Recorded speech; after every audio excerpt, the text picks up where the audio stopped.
So like you and I have known each other for several years now. We kind of met through the gym and through acquaintances, but I know your story, but how did you like even get into real estate? Yeah, uh, Not from interesting. kindergarten. Yeah, I mean, yeah. No. Well, long story short, I wanted to get in real estate a lot earlier, and I went to my dad in 2002 and said, "Hey, I think we should get in real estate. I think it's going to be a big run up." And being a native here, it was like you saw the city grow. But he looked at me funny and was like, "So I've been in the fitness business for 35 years. Why would I do that?" So fast forward to 2006. So I didn't get into it. Fast forward 2006, he got into real estate. And then at the time, I was a college soccer coach and whatnot, and doing the professional coaching gig thing. But then decided that's not really the life I want for my family. Still like the idea of real estate. 2009, we had our baby.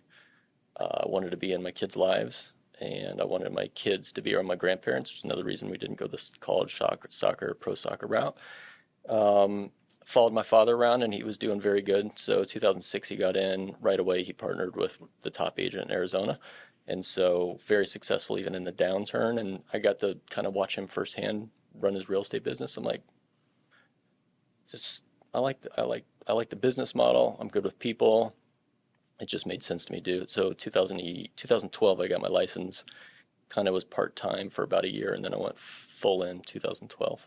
nice. Yeah. So go back. You said, "Hey, I don't want to follow the college, coaching career." Like, what did that entail? Was that because you were traveling a lot, or many hours away from the family? Like, what did that Yeah. entail? So college, if you want to make more money, you're taking a new job and proving yourself, taking a new job, which would be traveling all over the country. And getting possibly transferred. Like, Yes. hey, you're going to have a new job, and you're in Kentucky or North Carolina or Yeah. something. Yeah. Transfer, maybe not college because those are contracts, but if you're the way the coaching thing works, if I were to go, like for example, I've got a couple friends that are coaching MLS, right? So if I was part of their staff and then they took a new opportunity, they take me with them. Usually the staff stay together, that kind of thing. Then you're Okay. moving all over the country, even if you go that route. But yeah, for college soccer, it's you interview for the next job. So say I got a job at ASU and I want to go take a bigger job at a bigger school that's a bigger soccer school, then Mhm. you get moved to North Carolina or whatever. I didn't want to do that. Mm.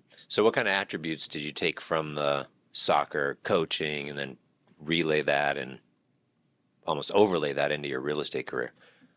Well, a lot. I mean, so there's so many facets from coaching that help with real estate. I mean, number one is just interpersonal skills with people. If you're a coach, you're kind of like a psychologist. You have to figure out what the kids need. Obviously, when you're working with people, you need to read personalities so that you can work with them properly. Not only the people that your clients, but also the other agents on the other side, or the other buyers or sellers on the other side. You have to. So it gives me a perspective of just basically how to work with people. Um, Also, recruiting, of course. Recruiting from the standpoint of, if I need a listing and I need to sell myself on how to do it and why I'm going to be best, like you have to have the skills to be able to kind of look in and not only what do you have to offer, but what do the people need and figure out what their needs are. Can you deliver their needs or not? Sometimes it means like, hey, I might not be the best person for you, which I definitely would tell people. But other times, like, hey, how might be better than the next person? I mean, I can go on and on. Dealing with personalities in a competitive environment is something that definitely coaching helped. People a lot of times say, "Hey, how do you deal with negotiating these big contracts or these big deals with big personalities on each side and people who, are used to getting what they want?" I'm like, man, it's nothing compared to dealing with. I mean, not only did I do college soccer, but I coached competitive youth soccer. So it was I, top one or two team in the state. We'd travel all over the country to go play in college showcase tournaments. So I was dealing with high type A parents of kids who were Wow. very good. And it's like, you're dealing with the parents. Doing a deal in real estate is nothing compared to dealing with a parent that either wants to try and get what their kid wants or what they want. Right. Yeah. Yeah. So. That's interesting perspective. Okay, so you get it. So I think it's cool. You tell your dad we should get into real estate in 2002. Then he jumps in first, and then you wait like 6 years, Yeah. right? But now you get in, and what's cool is, so he sought out, he finds a mentor, top in the business, learns from him. When you get in, did you like shadow with dad for a while, or how did that whole start go? So great question. He definitely was there to help me or provide, ideas or thoughts, but I didn't partner with him. He had his own business partnership with somebody, and while I probably could have worked my way in there, I think really he wanted me to turn it on my own.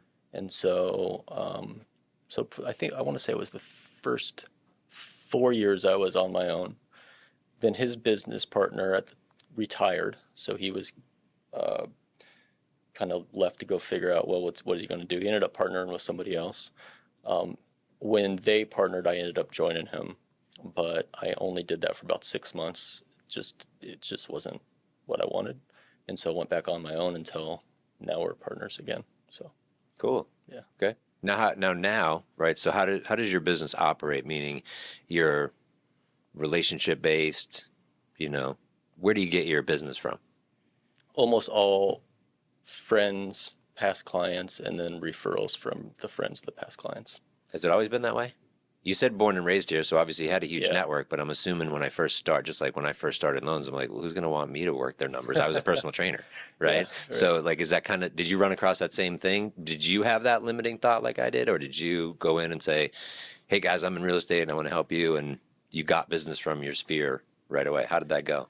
Yeah, at first I'd say I had that limiting thought a little bit, but in meeting with the then broker manager, when he's asking me, hey, what kind of business do you want to run? Where do you think you want to be? One of the things he said, because we were talking a little bit about at the time my age and who I think I could be in front of, and the one thing he said at the end of it is he said, don't limit yourself. People are going to like you. They're going to trust you. Or you're good with people. Don't think that you can't sell luxury or that you can't, like, whatever you want to do, you can do. And so, of course there is you have a learning curve of, how are you going to be good at what you do? But the funny thing is that the people I work with in the first 2 years, they never asked, like, how long have you been in the business? They Really? just trusted. Yeah. That's cool. Yeah. So most of my business to begin with was people that I knew, and or for example, one of them was a referral from my father. He was just too busy. He was with up another partner, but he was too busy to deal with them, so he gave them to me, and that ended up being not only that business but repeat business from referrals from them. And yeah, so I'd say the one thing I heard a lot was it will take you 2 years to ramp up. I probably did it in like a year and a half before it kind of was super busy. What do you think attributed to the shortening of the 2 year to a year and a half? I think all of the experience that I had prior. I wasn't a 20-something like first career. I mean, I born and raised here, had good relationships. I mean, I honor the people that are in my life and try and take value in those relationships. And I just think that, whether it was a friend from way back in the day or somebody from my prior, soccer, or kind of right before soccer, I was a personal trainer. So wherever it came from, those people trusted me. I just think that they knew that I would do my best to take care of them. Yeah. And you had just had more of them. I had a lot more of that. Right? I have more people that already trust me. Yeah. So even though they knew I was just getting started here, they trusted I was going to do my best. Absolutely. Right? Yeah. Well, and also from the coaching, your intensity was probably higher than most. And you had a 6-year run of watching your dad. So even though you weren't like really doing any real estate during the 6, you saw what he was doing, how he was doing, hearing some of the terminology, maybe how he, struggles he was having, things like that, to learn a little bit as well. Yeah, that definitely didn't hurt. Mm-hmm. It's such it can't be such a difference, like one person's business to the next, or the way one person does business to the next in this world. But I'd say the competitiveness, like just my background of I've always loved to compete ever since I was a little kid. I'm gonna beat the 2 year, or I'm gonna. Totally. I was definitely like that. All right, cool. So it brings me up. Did you go right into luxury? I'd say no. I mean, I was with, obviously I hung my license with Russ, Lyon, Sotheby's. So I do think that, well, not only do I think I know that helped, at least with one client that was it was actually a father of a child that I used to coach.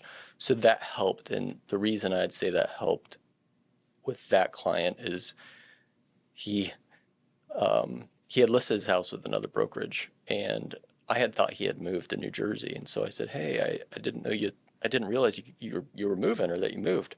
And he said, oh, Barry, he goes, man, he's like, I haven't moved yet, but I totally forgot that you retired from coaching and that you're in real estate. And he said, man, I'm with this other brokerage.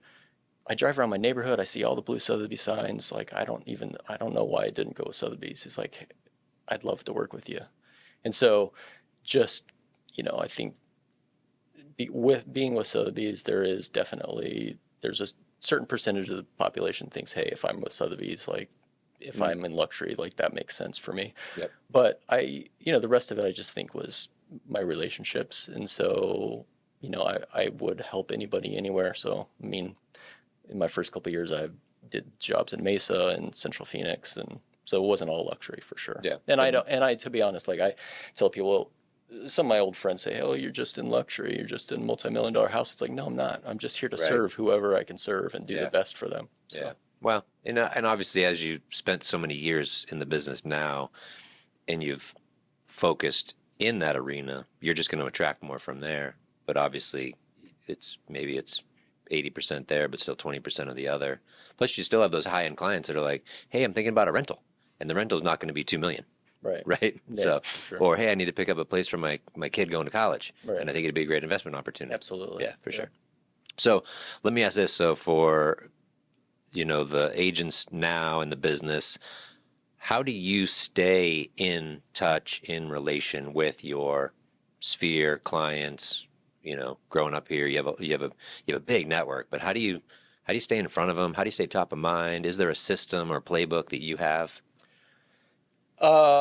It's hard. I mean, I try to do it a little bit more organically in regards to just, living my life and then trying to figure out how can I add value to people's lives, like just with whatever it is. So, I don't necessarily have a big CRM where I've got, an email that goes out every Tuesday or whatever. I certainly think there's some value in that as long as you're providing value to the people that you know. Mm-hmm. What I don't want to do is I don't want to spam people. There's enough people are getting spammed. So, example would be I just, say my kids' parents or, Barry's basketball, right? And he's got some friends on the team. How can they have busy lives. So I serve them by driving as much as I can. As long as I can drive, I'm happy to drive. And a lot of times, like, they love that, and they know that I'm there to do it just to help them. So things like that. And then, old buddies from high school, just, hey, let's go to Christmas dinner this year. There's some friends, we do an annual Christmas dinner. So little things like that. Mm-hmm. No, like, and I know there's no, email list and things like that, but do you ever mail your database or just say, hey, I'm going to call my past clients? I do definitely check in with people. I call them for sure. Do you have a system for that? Like, hey, I'm at least going to do it once a year. Yeah, I have a database. I mean, everybody that is close to me, definitely, they all get a Christmas card. And then I try and, make sure that in some way I offer, either I call them, just check in on them, or, the system's probably not as dialed in as it should be, to be honest, because I have the database. But yeah. What's something if you could do it, and let's say, I got the money to do it. I even have an assistant doing it, or a company that handles it for me, right, or helps me with it. But what would be some of the things that you would want to do? Yeah, I think I definitely think just gifting based on what's happening in people's lives, right? Like, hey, we're having a new baby. Okay, well, here's, whatever it is, right? The bump box. Yeah. Like the last clients, they just had a baby, and, well, number one, I helped them close their house. So then I noticed that they needed a grill, so they got a new grill, but they also had a baby as well, so they got some baby stuff, right? So then I have another client that's having a baby here shortly, so they're on my note to, they're going to get a I like gift of that. some sort. Yeah. Yeah. Yeah. It's hard though, right? How many people are in your database? Yeah, it's hard. It's a lot, right? Yeah. There's in database meaning that could mean past clients, sphere, the high school friends, the college friends, the soccer parents, Right. even because you coached so long ago, it's the soccer kids are buying houses, Absolutely. right? Yeah. So how do you stay in front of them? Are you doing anything on social? I do actually I have a social group for all of the former players that I have. Oh, great. Yeah, and Facebook I've got a group for it. Was But that intentional when you made the group to create this online community kind of it thing? was, yeah, it Cool. was, yeah. So because as they grow up, like maybe they need help with something, or maybe it's just a way for them to stay in touch or see what other people are doing or I love whatnot. how you're there just to serve and be helpful, Right. Totally. right? Yeah. Just be helpful. I mean, I think that if everybody did that in this world, it would be a much better place for sure. I agree. That's a cool concept. Talking about making the world a better place, I saw you got. I love what you're doing with the kids. So can you explain the Constitution Kids and because there's multifacets to that, but I like the entrepreneurship of what the kids are doing. I love the messaging, but can you Yeah. shed some light on that, but also where did that come from? I know it's newly formed, but what's some of the things that are coming out of it? Yeah, so Constitution Kids shop.com. So basically the idea is like, school's great. Kids need to learn math and all that stuff, right? But what about real world things? And so a couple years ago I had the idea of I want my kids to learn from an early age when their brains are still developing, how do we start a business and then, you know, get it off the ground, start to run it, all the challenges that are part of it, persevere through all the, all the struggles that we're doing. And so a couple years ago, we talked about, what to do, and just kind of, I guess, in our country today with all the turmoil, everything going on. One of the things that kind of came out of that is just like, one of the best things about our country is we're free. We're free to choose how we want to live, where we want to live, what we want to do. And so the kids like that idea. I mean, during COVID, we gave them the choice. Do you want to go to school or not go to school? Like your school's you have to wear a mask. Do you want to do that? We don't want to wear a mask. Okay, you're free to make that choice. We'll homeschool you. So the idea was like the kids wanted to do something with that. So that's where we came up with Constitution Kids. The mission is just to basically for them to explain the values of the Constitution and in an educational type of a way, not only for kids, but even adults. I mean, we're so busy. I don't remember anything about things I learned 30 years ago. And so, so that was the idea, and they've had a lot of fun with it. So basically it's education. There's going to be apparel around it. So if, people want to kind of wear, like, so we have hoodies, for example, it's a liberty on the front, freedom on the back. So if people want to walk around and share something that they like, they could do that. We the kids, and like we the people, we the kids, T-shirts for kids. And so it's been good. It's been good for the kids because they've, from the beginning of what do we have to do to start an LLC, to we have to figure out who we're going to work with. So we had all the apparel shipped to our house. We tried it all on. They decided what they wanted to make sure that it was a good product, not just a cheap product. So that cut into margins a little bit, but they wanted them to be soft, and we didn't want to. Those hoodies are comfortable. I wore mine to the gym the other day. Oh, nice. Yes. I'm glad to hear it. But yeah, and I like that. So quality of good. So, but going back when you took them through the process, so it was everything like LLC, funding, let's check out our product, let's set up the shop, even the launch. Talk about the launch. Yeah, the launch was cool. So we came up with the idea of so the thought was, how are we going to launch? And we brainstormed it, and the kids were a part of it. So it's not just me dictating. It's actually kind of like a boardroom in our living room. Maybe some ideas, but then getting them to come up with the ideas. Absolutely. That's great. Yeah. So, fortunately I had some of all the lighting and whatnot, kind of to create a studio. But the launch was, hey, we want to give away some products, kind of give out some products as a way to launch it. So they came up with the idea, let's do a Facebook and an Instagram post. And they asked for anybody that might be interested in, having some free gear to put their name in. And so they had like an adult cup and a kid cup, and they drew from each. And then, there was, I don't know, tens, if not hundreds of people that responded to that email. So wow. Cool. Yeah. So we got an email list now. So we have an email list. Great. Yeah. They instantly had decent traffic, a lot of good orders, and yeah, so it's Nice. been good. Now, are you having like, what's it look like? Because this is just like our business, right? We Right. got to get our clients, we got to stay in front of them. Maybe they transact with us right away, maybe later, and then even after they transact with us, maybe I can, hey, do you want the tumbler? Hmm. Right? Yeah. Like later on, I want to upsell them the other stuff, right? Right. Second sale is better, easier than the first sale. So, what is the business looking like right now? Are they still pushing out messages? Are they emailing that list? Are they, what are we doing? Yeah, so that's a conversation. It's part of the learning process for them. They obviously right away message good amount of orders. This is exciting, and then if you're not continuing to do content or put it out a message or send an email, then people forget about you. So so they are actually in the process of just basically creating more content, also figuring out what kind of content do we want to do, what kind of educational pieces do we want to do. It's definitely slowed a little bit from the launch, and so, but I figure that's a good thing because now they have to learn, like, okay, that was great, now we have to continue. And I'd say it's tough too. I mean, not only do they have school, but they have basketball and they've got football and they've got friends and they've got jujitsu and all that stuff, right? So um, there's a lot going on, but that's life too. I So love it. I love it. I love the lessons from it. This is killer. Yeah. yeah. Okay. Well, going back, what would you take from there that you either do in your business or actually need to take from this business and do in your own real estate business? Yeah, I like it. So interestingly, I'm a coach of them in that business, right? And I remember when I was a coach in soccer, how much better of a player I became when I was a coach. And I Yeah. say that because I would jump in and play with the college. I was still young enough where I could jump in and play with my college kids. And it's like, holy moly, I'm way better now than before when I was coaching. So definitely the content thing. I mean, this day and age, social media, it's just, I mean, the ability just to stay in front of people with content is where I don't do a great job with it. Like you do. You do a great job with the Thanks. content. So it's a place where I definitely can get better and just trying to find a way to offer value.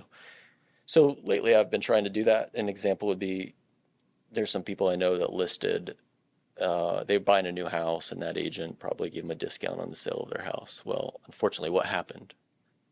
Bad pictures, pricing maybe could have been different. And it's, somebody's more of a buyer's agent, not a listing agent. Well, what's the educational piece there? You're maybe saving 5 grand, but you're losing 20 to 30 in the process. So Ooh. how can I help people understand, like, you don't know what you don't know. So talk to enough people to figure out and then make your own decision what you want to do, but at least interview a few people. So that could be a content piece just to help people. And that's one of the things that I'd say kind of can frustrate me about this industry is that too often the interest of the client isn't put first before the agent's interest. Well, I'm learning that firsthand. So I mean, you helped me buy a house, Right. and going through that whole process, especially go back to where you talked about understanding people's personality, myself, my wife, my kids, right? Because you're meeting all of them, so you're dealing with 4 different personalities there, Yeah. plus the agent on the other side. Then you don't directly deal with the seller, but through the agent, you're having to interpret, what from your experience too, what could be in this seller's mind and what's important to them, even though you'll never know the real thing, but Sure. you can ask the agent and maybe get a good answer. Yeah. There's just so many components to it, right? And so many things as I'm seeing from the actual buyer, right? Like stuff that I wouldn't think about. And I've been doing this for 20 years, Yeah. right? Right. And I've bought, this will now be the 8th house. And there's things that I'm learning in the process. I'm like, wow, that would have been a good question. Yeah. Right. Right. And so I think that you're right. And going back to tie it together, I look at you're always wanting to help and give value and serve.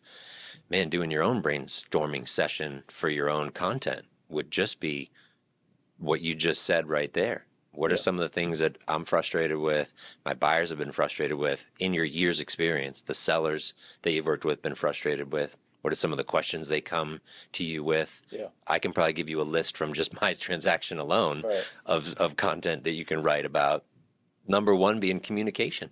Like we talked earlier before going live was, man, if like we wanted to proactively communicate better because the communication coming back on during our deal was not great from the other side. Right. And having that angst could have been thwarted with one phone call or text message just saying, got it. Right. Or, yeah. Right. hey, we're considering other options. We'll get back to you by noon. Just that alone was like, would have made us feel better. Yes. So putting that out there for people. For right? sure. Things like that. So, Right. All right, let's go future. Let's say, what's Barry and Barry's business look like when we say now, thinking 3 years, 5 years, 10 years, you're a young dude. So 3 to 5 years from now, where do you think? Yeah. Where do you see your business? Well, you should tell my wife I'm young. She always jokes about we're old. I'm like, no, babe, we're not old. We're young. But I want to help as many people as I can. And really, truly, as my kids have been in their formative years, that's been my main priority, which, it should be. But I do feel like I see some people where they're so much on business that, and fair enough, right? They're supporting their family or whatever it is, but sometimes maybe the family or the kids take a back seat. I shouldn't say back seat, but they're just, they're, number one is business for the family, right? I want to make sure I was pouring into the kids with lessons, and so the Constitution Kids Shop's a good example of me making sure that I do that. But going forward, they're getting to the age where they're almost teenagers and they don't need dad around as much and whatnot. And I just want to help more people. I feel like God put me on this earth to bless other people, and He gave me the traits that I have in order to do that and to go out and be good in the world. And so so that means probably more clients for myself, but also like how many realtors can I help be better, or do more business, which means that they can better feed their family or have a better lifestyle for their family, or give more to their local nonprofit or their church or whatever it is. So that's where I'm kind of, my headspace is I really want to pour into just more people as a whole. What would it look like? I mean, obviously, I know what it would look like to help more people on, buy and sell real estate, but what would it help to, when you say I want to help more agents, what does that look like? I think it looks like either, probably just a team or, some sort of, coaching where,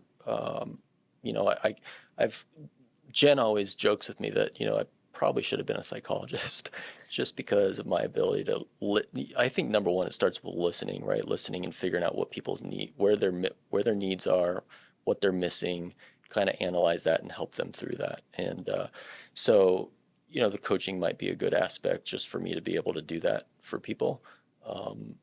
But yeah, I mean, even in a team, I be able to help people, teach them about whatever it is, negotiating, different ways to sell.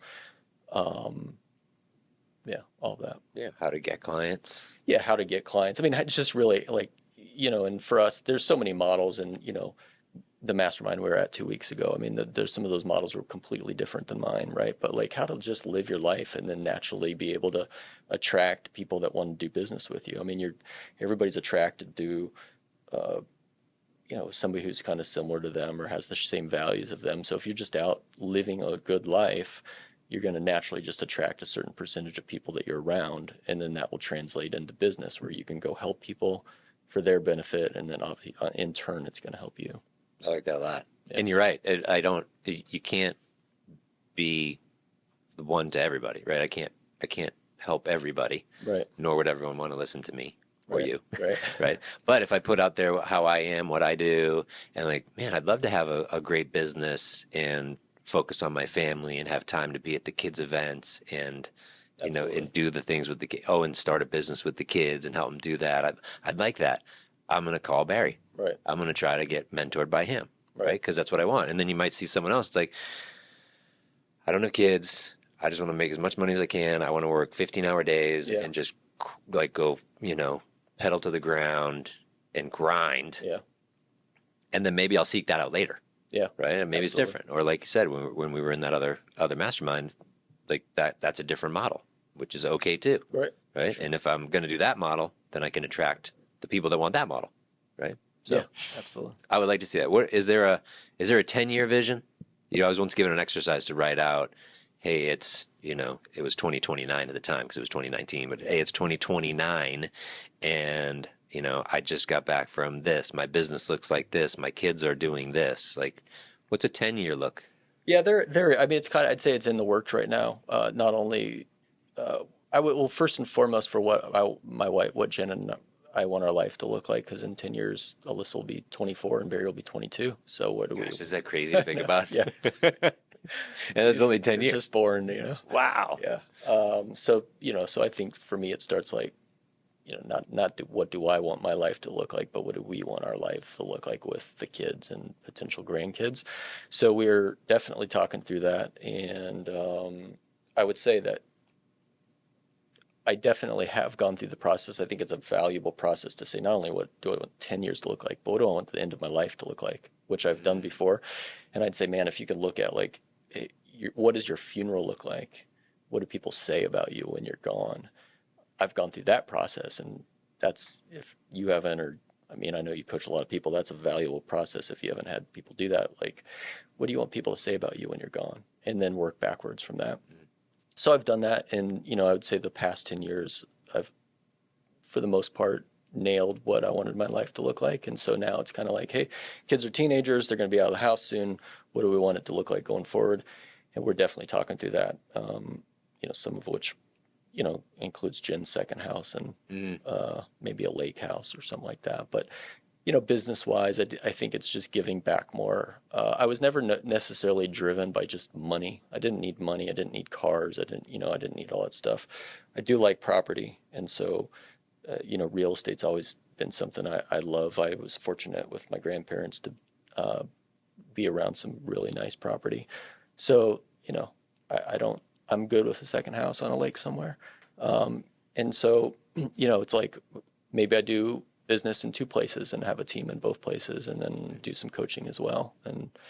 But yeah, that's where we're I like how everything goes, like, how do I build the business around my family? Right. Right. And what my family's doing and wants to do. And then I back into the business from there. Because it is a malleable business. Like, you can build it how you want it. Yeah. And you've done a great job sticking to, what do I want people to say at my funeral? And I'm going to live my life that way now.